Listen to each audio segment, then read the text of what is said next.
Assalamualaikum warahmatullahi wabarakatuh.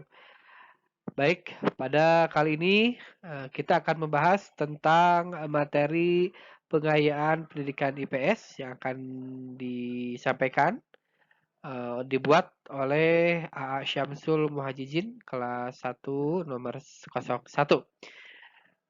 Silahkan dipelajari bersama-sama.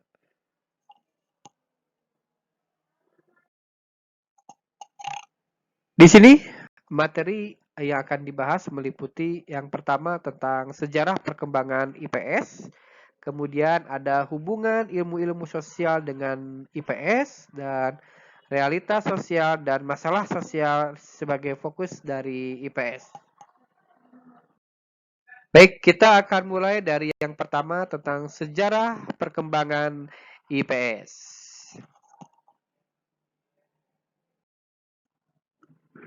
Sejarah perkembangan IPS tahun 1973. Istilah IPS pertama kali muncul dalam seminar nasional tentang civic education di Tawamangun, Solo. Terdapat 3 istilah yang muncul dari seminar nasional di Tawamangun dan selanjutnya digunakan secara bertukar, yaitu yang pertama pengetahuan sosial atau social science, yang kedua studi sosial atau social studies, dan yang ketiga ilmu pengetahuan sosial atau social education. Berikutnya pada tahun 1973, di tahun ini penggunaan konsep IPS pertama kali muncul di dunia persekolahan dalam kurikulum proyek perintis sekolah pembangunan atau PPSP IKIP Bandung.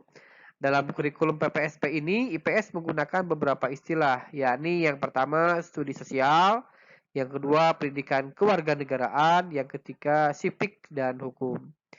Dalam pandangan ahli, baru pada tahun ini kurikulum PPSP mengenai konsep pendidikan IPS diwujudkan dalam 3 bentuk. Yang pertama, PIPS terintegrasi dengan nama PKN atau studi sosial. Yang kedua, PIPS terpisah, di mana istilah IPS hanya digunakan sebagai konsep payung untuk mata pelajaran geografi, sejarah, dan ekonomi. Yang ketiga, PKN sebagai suatu bentuk PIPS khusus yang dalam konsep social studies termasuk citizenship transmission.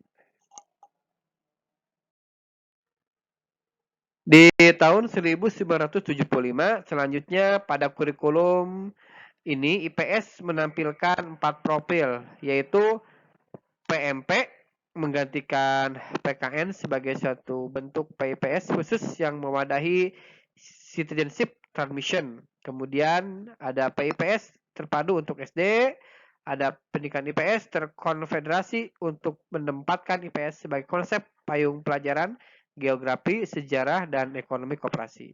Kemudian PIPS terpisah yang mencakup mata pelajaran sejarah, geografi, dan ekonomi untuk SMA atau sejarah untuk geografi untuk SPG. Tahun 1984 dan 1994 pada kurikulum PIPS tahun 94 masih sama dengan tahun 75. Tetapi pada kurikulum tahun 84 mengalami penyempurnaan. Dalam kurikulum tahun 94, mata pelajaran PKN merupakan mata pelajaran sosial khusus yang wajib diikuti oleh semua siswa dalam setiap jenjang pendidikan, baik SD, SMP, atau SMA. Mata pelajaran IPS dapat diwujudkan dalam 1. PIPS terpadu di SD kelas 3 sampai kelas 6. 2. PIPS terkonfederasi di SLTP mencakup mata pelajaran geografi, sejarah, dan ekonomi koperasi. Kemudian 3. PIPS terpisah pada jenjang SMU, hampir mirip dengan social studies tetapi merupakan bagian ilmu pengetahuan sosial. Berikutnya tahun 2004. Sedangkan kurikulum pada tahun ini, mata pelajaran IPS hampir sama dengan yang terdapat pada kurikulum tahun 94, tetapi perbedaannya terletak pada jenjang SMA. Mata pelajaran sosiologi yang tadinya hanya diperoleh siswa kelas 3 saja, sekarang sudah diberi pada siswa kelas 2. Maka terdapat dua versi mengenai PIPS tersebut, yaitu satu, PIPS untuk pendidikan dasar dan menengah, yang kedua PIPS untuk jurusan pendidikan IPS di perguruan tinggi. Berikutnya kita bahas tentang materi hubungan ilmu-ilmu sosial dengan IPS. Terdapat beberapa hubungan ilmu-ilmu sosial (IS) disingkat dan IPS. Satu, IPS bukan sebagai disiplin ilmu seperti IS, tetapi IPS lebih tepat sebagai suatu bidang kajian. Dua, pendekatan dalam IPS adalah pendekatan multidisipliner atau interdisipliner. Tetapi justru IS menggunakan pendekatan disiplin ilmu atau monodisiplin. Yang ketiga, IPS sengaja dirancang untuk kepentingan pendidikan. Oleh karena itu, keberhasilan IPS lebih memfokuskan pada dunia pendidikan dan sekolah. Sedangkan IIS keberadaannya bisa di dunia persekolahan, perguruan tinggi, atau bahkan dipelajari di masyarakat umum sekalipun. Berikutnya, IPS di samping menggunakan ilmu-ilmu sosial sebagai bahan pengembangan materi pembelajaran dilengkapi dengan pertimbangan aspek psikologis dan pedagogis.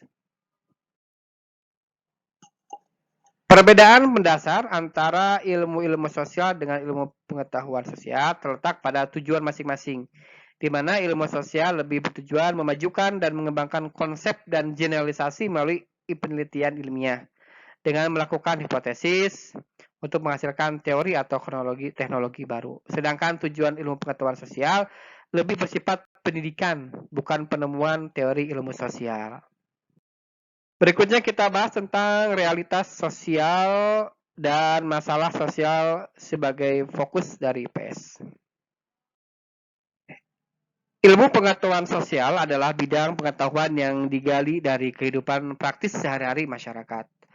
Pengajaran IPS bukan hanya sekedar penyajian materi yang akan memenuhi ingatan para siswa, melainkan kebutuhannya sesuai dengan tuntutan dan dirasakan sebagai suatu ketimpangan atau kecanggungan dapat dijadikan bahan untuk dibahas dengan para siswa. Gejala-gejala yang ada di luar jendela kelas dan di luar halaman sekolah seperti persampahan, kemacetan lalu lintas, kekurangan air bersih, kekurangan gizi, pengangguran, dan lain-lain merupakan materi IPS yang dapat merangsang pemikiran siswa.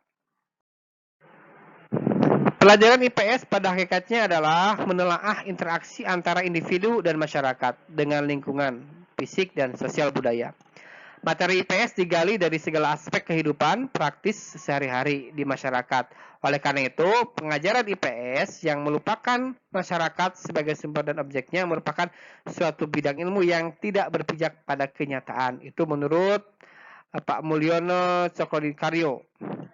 Kemudian ada 5 macam sumber materi IPS, antara lain: